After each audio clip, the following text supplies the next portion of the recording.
सतगुरु भगवान की जय। तो ये सतगुरु भगवान पूर्ण ब्रह्म परमेश्वर कबीर साहब हैं। ये सत्य पुरुष अविनाशी राम हैं जो आज धरती पर प्रकट होके आए हैं। कहते हैं अनमोल ज्ञान दे के अपने शाश्वत स्थान सतलोक ले जाने के लिए आए हैं। ये अमर पुरुष हैं, अमर परमात्मा हैं। ये सात शरीर चल के सात शरीर ही जाते हैं। तो कहते हैं आज का जो शब्द है बहुत अनमोल है। जीवत मुक्त होई मुक्ता होए, जीवत मुक्त सोई मुक्ता होए, और जब लग जीवन मुक्ता नाही तब लग दुख सुख भुगता हो। कबीर साहब कहते हैं कि जब तक ये जीवन है तब तक आप मुक्त नहीं हैं। जिस दिन ये आपका जीवन ख़त्म हो जाएगा, भक्ति करके आप चले जाएंगे, उसी दिन आप मुक्त हो जाएंगे। जब लग जीवन मुक्ता नाही तब लग दुख और सुख भुगता हो, तब तक ये दुख भुगतना है आपको और सुख भुगतना है। इसलिए कह रहे हैं कि कबीर साहब के सत भक्ति कर ले और मुक्त होके सतलोक चलब। कहते हैं जिस मरने से जग डरे वो मेरे मन आनंद। कबीर साहब कहते हैं कब मरूं और कब पाऊं वो पूर्ण परमानंद, कब मरूं और कब पाऊं वो पूर्ण परमानंद। तो मरने में भला है।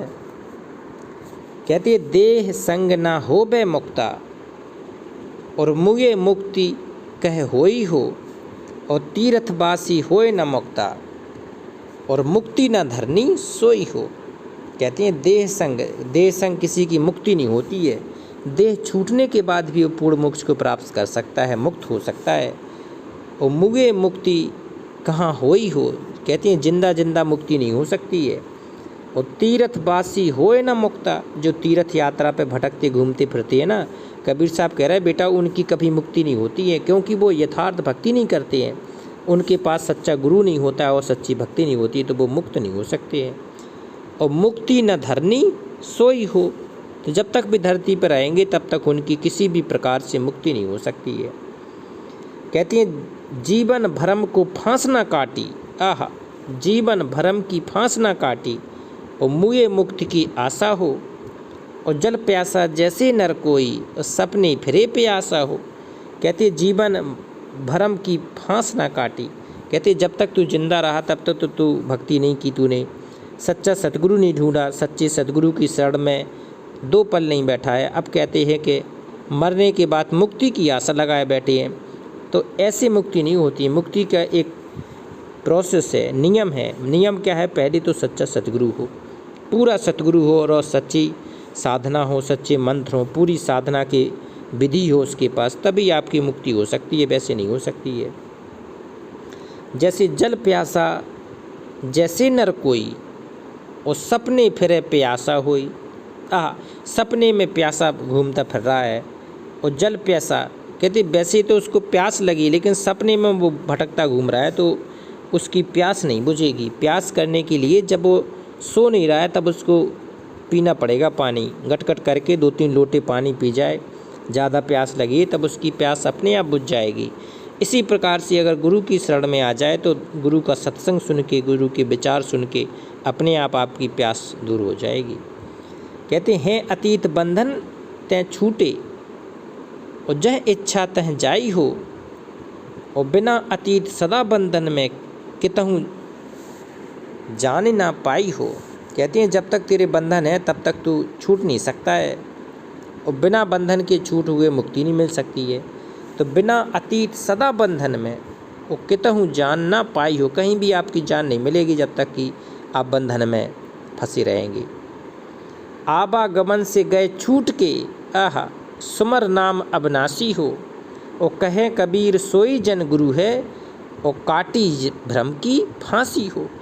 कहते हैं आवागमन से गए छूट के, वो आवागमन कहते हैं जन्म मरण के चक्र से वो छूट के चले गए जिन्होंने सुमर नाम अविनाशी हो। उस अविनाशी पूर्ण ब्रह्म परमेश्वर कबीर साहब का सच्चा नाम, कहते हैं सत कबीर भगवान को सुमर सुमर के, सत कबीर भगवान की ध्यान लगा लगा के, सुमरन कर कर के, श्रुत लगा लगा के वो ही पार हो सकता है। कहे कबीर सुनो भाई साधु, कहे कबीर सोई जन गुरु है, और काटी भ्रम की फांसी हो। कबीर साहब कह रहे हैं कि वही सच्चा गुरु है जिसने ये भ्रम की फांसी काट दी और अपने साथ काल के जाल से मुक्त कराकर अपने साथ सतलोक ले गए। एक और देखते हैं, कहती है क्षमा गहो हो भाई, क्षमा गहो ओ भाई, उधर सतगुरु धरनी ध्यान रे। कहती है सबसे बड़ा काम होता है क्षमा।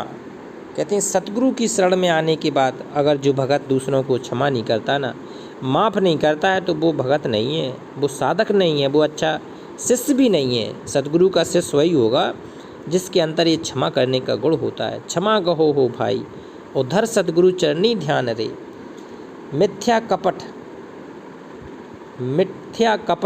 तजो चतुराई, और तजो जात अभिमान रे। आहा, मिथ्या कपट तजो चतुराई और तजो जात अभिमान रे। कहते हैं सबसे पहले तो आपको झूठ बोलना छोड़ना पड़ेगा, मिथ्या कपट छोड़ना पड़ेगा, चतुराई करना छोड़ना पड़ेगा। कहते हैं मिथ्या कपट तजो चतुराई और तजो जाति अभिमान रे। आपको जाति छोड़ने, जाति का अभिमान छोड़ना पड़ेगा। कहते हैं कि कुछ जातियां होती हैं जैसे ब्राह्मण क्षत्रिय बड़ी बड़ी, तो अपने आप के कुल को जाति को अभिमान में लेती हैं। तो कबीर साहब कहते हैं कि आपको अपनी जाति का अपमान नहीं करना चाहिए। कहते हैं दया दीनता समता धारो। सबसे महत्वपूर्ण है आपके हृदय में दया होनी चाहिए, दीनता होना चाहिए, दीनता समता होना चाहिए कि हमारे भाई बंधु हैं, मनुष्य जाति वाले हमारे समस्त भाई बंधु हैं। कहते हैं मनुष्य, मानवता से बड़ा कोई धर्म नहीं है, मनुष्यता से बड़ा कोई कर्तव्य नहीं है। अगर हम मानव हो के मानव में भेद करते हैं तो हमसे बड़ा पापी कोई नहीं है। दया दीनता समता धारो, हो जीवन मृतक समान रे। जीवन कैसे होना चाहिए? मृतक होना चाहिए। कहते हैं करोड़ों जन्म तूने ऐसी जी लिए जिंदाबन बन के, एक बार मृत बन के जी के देख ले, सतगुरु की शरण में मृत बन के जी के देख ले, फिर देखो कैसे पार नहीं होगे। देखो कहते हैं सुरत निरत मन पवन एक कर। आहा, आ गया, सुरत निरत मन पवन एक कर, और सुनो शब्द धुन तान रे। फिर कहते हैं अंदर शब्द सुनना है, शब्द को धुन में सुनना है। लेकिन सबसे महत्वपूर्ण चीज़ क्या है? आपको अपनी सुरत निरत और मन पवन एक करना होगा, तभी आप सतगुरु का जाप कर पाएंगे। सतगुरु का भजन तभी होगा जब ये चारों तत्व एक हो जाएंगे, ये भटकेंगे नहीं। मन भी आपका शांत होकर भक्ति में लग जाएगा, तब आप पूरी भक्ति कर पाएंगे। कहे कबीर पहुँचो सतलोका। आहा, देखो कबीर साहब कह रहे हैं कि बेटा अगर सुरत निरत मन पवन एक करके अगर तुमने वास्तव में भक्ति कर ली सतगुरु की, सतगुरु के सतनाम की वास्तव में भक्ति कर ली, तो कहें कबीर पहुँचो सतलोका, तू सतलोक में पहुँच जाएगा, उस शाश्वत स्थान में चला जाएगा। फिर लौट के इस मृत मंडल में आना कभी नहीं होगा। जहाँ रहें पुरुष अमान रे। पुरुष जहाँ वो पूर्ण परमात्मा सत्य पुरुष बैठे हैं, और जहाँ सतगुरु रूप में भगवान बैठे हैं, वहाँ चले जाओगे, फिर तुम्हें आना जाना कभी नहीं पड़ेगा। इस मृत मंडल के कभी चक्कर नहीं काटने पड़ेंगे, लख 84 योनियाँ कभी नहीं भोगने पड़ेगा, न गर्भावस्था का घोर कष्ट आपको कभी नहीं भुगतना पड़ेगा। तो ये पूर्ण ब्रह्म परमेश्वर हैं, अविनाशी राम हैं, ये शाश्वत स्थान से चल के आए हैं। युगों युगों बाद ये प्रकट भगवान मिलते हैं हमें। एक और देखते हैं, का जोगी मुद्रा करे। आहा, का जोगी मुद्रा करे, साहब गति न्यारी, और नेति धोती वह करे, और बहु भांति समारी। कहते हैं कुछ ऐसे होते हैं, जोगी होते हैं, जो मुद्रा करके दूसरों को लुभाते हैं, घंटों बैठे रहते हैं। तो कबीर साहब कह रहे हैं कि बेटा जोगी मुद्रा करे, साहब गति न्यारी। ये गति पार होने की नहीं है। ये जोगी जोग बन के बैठना, मुद्राओं में रहना, ये सहज मार्ग नहीं है, भक्ति मार्ग नहीं है। कहती नेति धोती वह करे, बहु भांति सवारी। और जो नेति होती है, जो पेट सफाई के लिए की जाती थी पहले योगियों के द्वारा, नेति चलती थी, फिर धोती होती थी, वह करे बहु भांति समारी। बहु भांति अपने आप को स्वस्थ रखने के लिए क्रिया की जाती हैं। इसका अध्यात्म से कोई लेना देना नहीं है, इसको करने से कोई पार भी नहीं हो सकता है। इसकी क्रिया दूसरी है, कमल चक्र को जागरण करने की क्रिया है, मंत्र हैं, उसकी साधना है। कहते हैं बाजीगर का पेखना सब देखन हारी, और झाड़ी जंगल बेफिरे अंधे बेपारी। देखो कहते बाजीगर का पेखना, आह, बाजीगर का पेखना सब देखन हारी। ये बाजीगर का पेखना है, ये कहते काल है बाजीगर 21 ब्रह्मांड का, और कहते हैं वो पूरा सबको नाच नचा रहा है, और सब देखन हारी, सबका देख भी रहा है कि जी कैसे नाच रहे हैं। झाड़ी जंगल से फिरे अंधे व्यापारी, झाड़ी जंगल में जो साधु लोग भटकते घूम रहे हैं, कहते वो अंधे व्यापारी है, उन्हें भगवान नहीं मिलेगा। पूजा तरमन नाम में और भूले ब्रह्मचारी, और उल्टा पवन चढ़ाई के जीते अधिकारी। देखो कहते हैं पूजा करते हैं कुछ लोग, तर्पण करते हैं, जाप करते हैं, ये यथार्थ भक्ति की मार्ग नहीं है। पूजा तर्पण जाप में और भूले ब्रह्मचारी, ये ब्रह्मचारी बन के भटकते घूम रहे हैं, इन्हें यथार्थ सतभक्ति मार्ग नहीं मिला पार हो उनका। और उल्टा पवन चढ़ाई के, आहा, सबसे पहले होता है कि जो मन पवन सुरत होती ना, ये भक्ति मार्ग में महत्वपूर्ण होती है। जब तक ये पवित्र नहीं होगी, आगे बढ़ेगी नहीं, तब तक आप भक्ति कर भी नहीं पाएंगे।